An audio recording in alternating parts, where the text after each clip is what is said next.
vitsit on vähissä silloin kun pitäisi. Armiassa kun on semmonen kohta, missä ei saa mölistä eikä hölistä.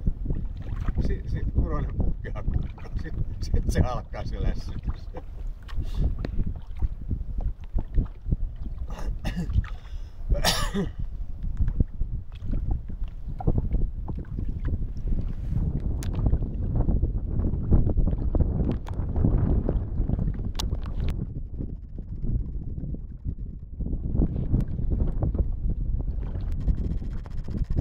Äiti Noa, se tietää miten tää soudetaan.